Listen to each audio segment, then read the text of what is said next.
This week's Piltch Point with Avram Piltch is proudly powered by PureVPN. The best way to protect your privacy online is with PureVPN. You can hide your online activities, say goodbye to regional restrictions, and improve your streaming quality. Plus, it's available for almost all of your devices. You can get a special price and a 31-day money-back guarantee right now by going to piltchpoint.live/PureVPN. All right, we were just talking about Windows and the future of it, but now we're going to talk about the current state of Windows and how to deal with some of its more unique features. Yeah, so first of all, let's talk briefly about how you get Windows today.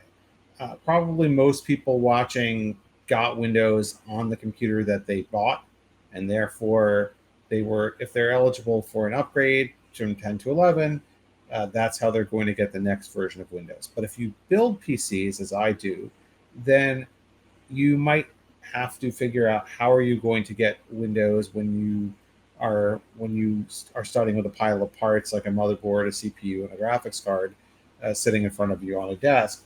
And Microsoft would like you to pay $129 to buy Windows, which is a ridiculous amount of money. I mean, you could be building a $500 PC, as we discussed on a recent Piltch Point, and if you had to spend $129 of it just on the operating system, that would just completely blow through your budget. And it's extremely unfair because companies like Dell and HP, we don't know exactly how much they're spending for a Windows license to put on your laptop, but it is way less than that. I mean, it's way less than $129. So what you can do is you got choices. For one, if you don't have Windows on, if you don't have an old copy of Windows that you can that is installable somewhere, you can, first of all, everyone can download Windows from Microsoft's website, from the ISO page on Microsoft's website. Anyone can download Windows and, using the media creation tool, create a bootable USB drive that they can then use to install it. And you could install Windows without using a product key, and you can use it indefinitely. The only penalties for not having a product key at this point are you may have a little message in the corner of the screen saying unactivated Windows, which will be, the watermark will stay on top of stuff, so it's annoying. And you won't be allowed to change your wallpaper, although there's tricks to get around that. But you could also buy a Windows product key, an OEM product key, on the resale market at a site such as Kingwin for between $18 and $30 for Windows Home, and maybe $35 for Pro. So that's how you can get Windows for cheap. Now, one thing I want to talk about also with Windows is getting around some of the hassles that exist in Windows 11, installing Windows 11. So I'm going to share my screen for a second because I've got a Windows installer on here. And what I'm showing here is this is a Windows 11 install process. And you can see that I'm on the first screen you get after you boot off of your install disk. And there's a few different things that could stop you right here from installing Windows 11. One, if your computer does not have a TPM 2.0 security. Two, if it does not have secure boot. And three, if it does not have, I think it's at least 4 gigabytes of RAM. Also, you need a dual core CPU, but that should be almost everybody these days. And you should probably have, I think you're supposed to have at least was it 64 gigs of RAM? Not 64 gigs of RAM, I'm sorry, 64 gigs of free storage. So you can bypass a lot of these things by going to hitting Control F10 when you're at this install screen and going straight to edit the Windows registry, which you do by typing in regedit at the command prompt.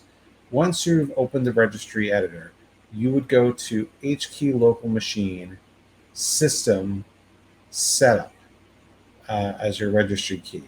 Then you would right click in here and select new and create a new registry key under setup. And you call it lab config with a capital L and a capital C.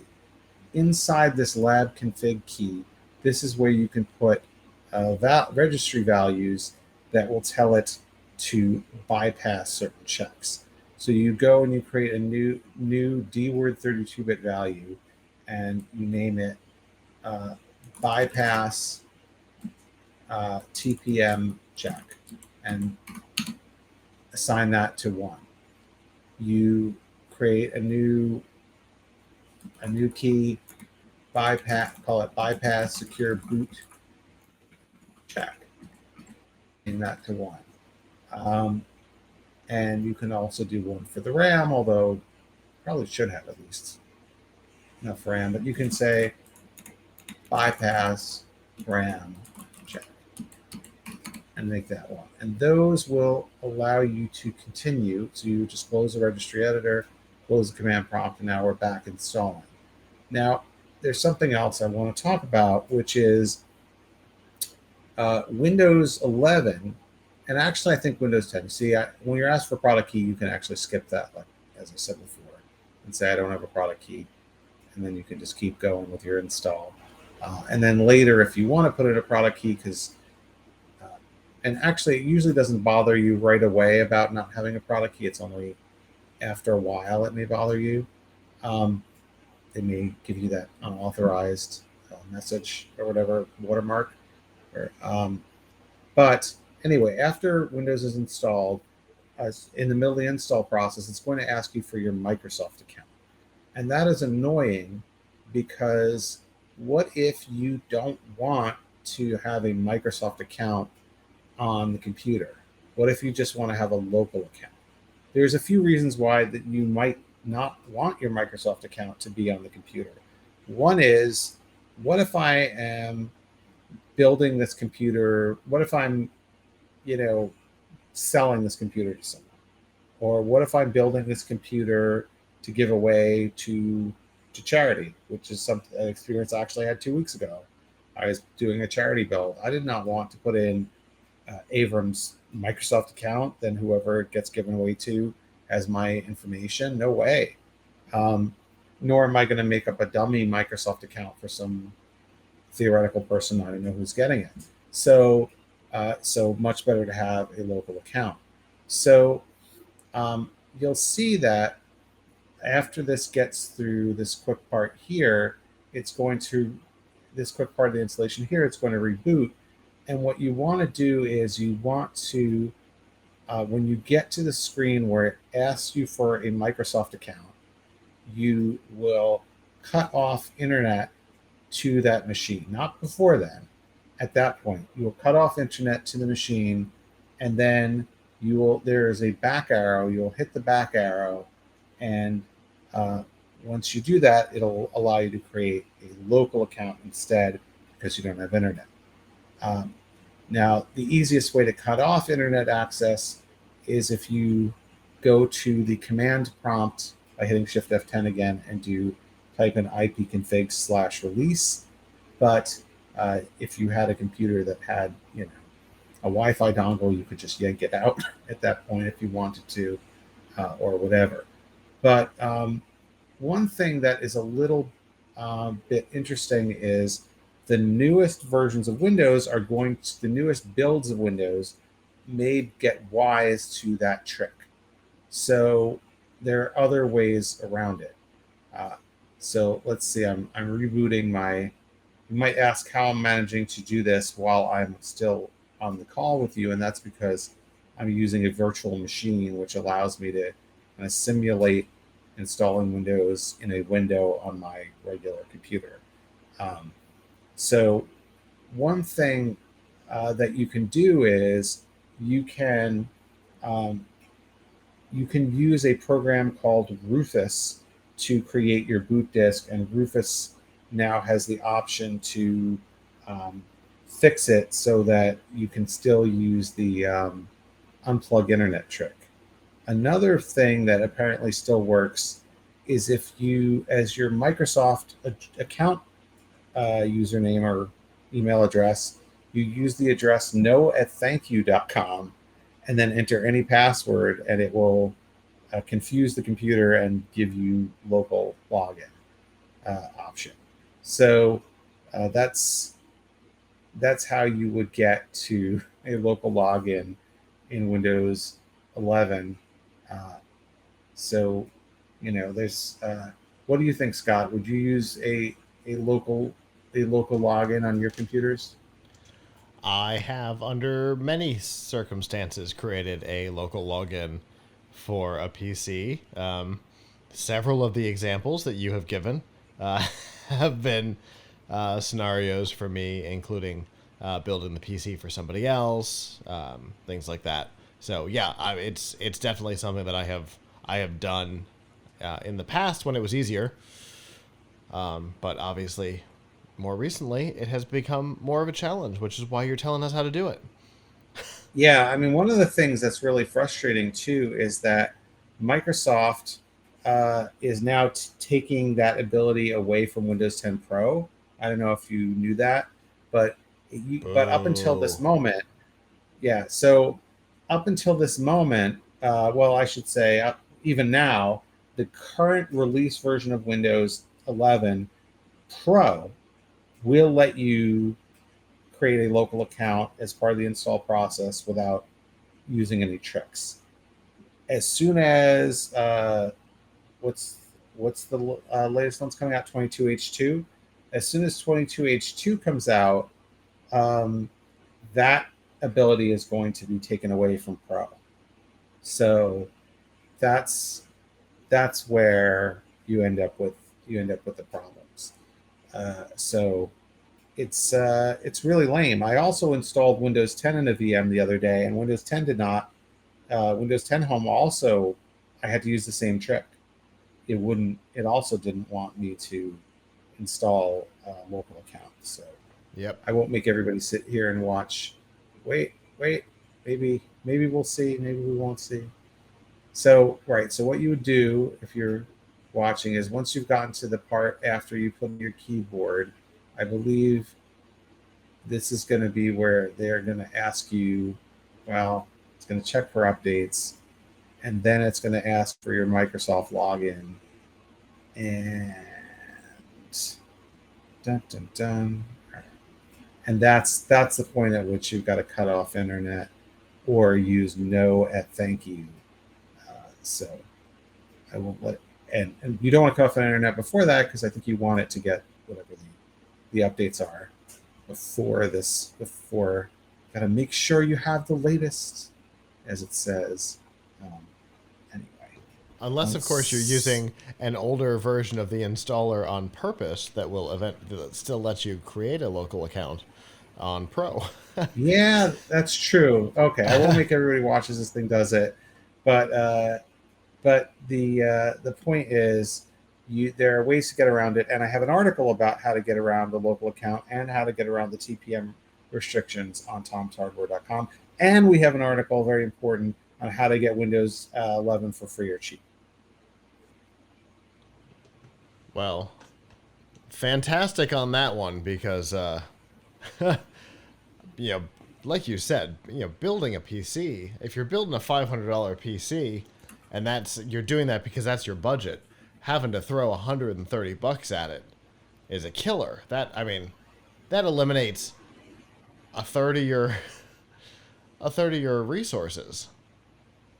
Right. It's a lot, and it's really, I just don't think it's called for in this day and age, because uh, my well, nobody builds a Mac, so I guess you can't compare exactly. But Apple doesn't charge for Mac OS. Nobody charges for Linux. So it's kind of it's really unfair, and it's punitive to people who are building PCs, because Microsoft is perfectly happy to sell that same Windows license to to OEMs for the same purpose for a lot less money. So it's kind of predatory pricing, because they know that you don't have the negotiating power that Dell does. So why don't you pay me $129? So it's a shame, because they're punishing people for building a PC when they should be happy that people are trying to be part of the ecosystem. And that's an interesting point, because people want to be part of it, and Microsoft is basically saying, "Nah, it's okay. Go install Linux." Yeah, I mean the problem is Microsoft that hearts gaming Linux, right? yeah, the problem is that gaming on Linux is not there yet, Right.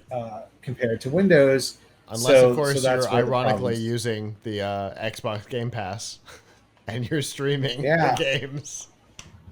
yeah. I mean it's tempting. I mean, also let's not forget that Microsoft is making good money off of you. You are the product, Hmm. right? They're showing you all kinds of promotions and ads, and trying to get you to install all kinds and preloading all kinds of bloatware. So, Yeah. they really should just say. I mean, and I think that's why they're not being so stringent in enforcement of the product keys either. Yeah. Yeah, I can see that.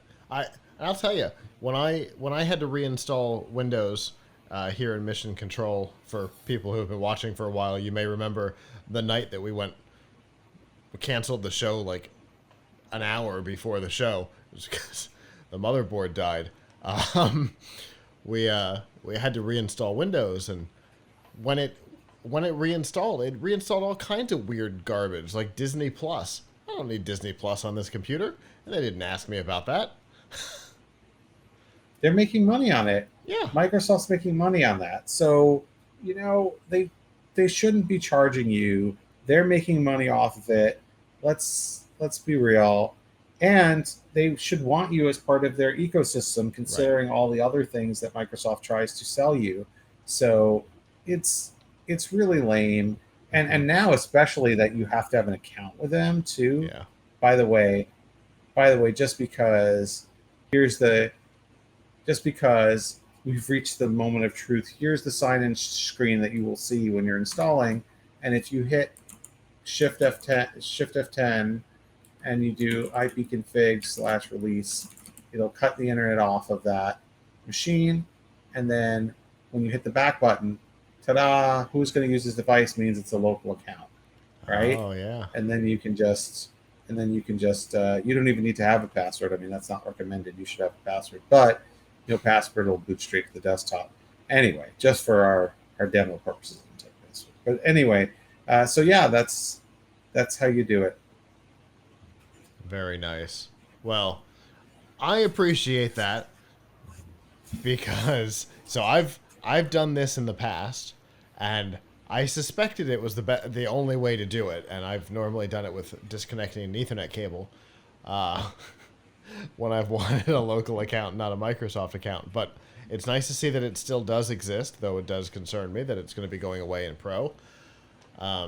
So download those ISOs now, and remember, don't allow the update to happen until after you get your local account in there.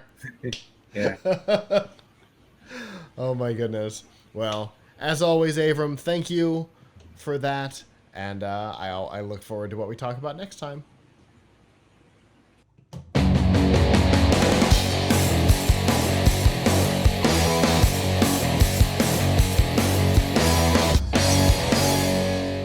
Hello, YouTube. Thanks for watching, and I hope you enjoyed this episode of The Piltch Point with Avram Piltch.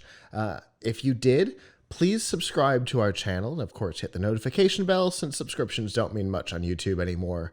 And if you've got topics you'd like us to discuss in the future, we'd love to hear from you in the comments below. If you don't want to follow us on YouTube, that's okay. There's a lot of other ways that you can follow our content.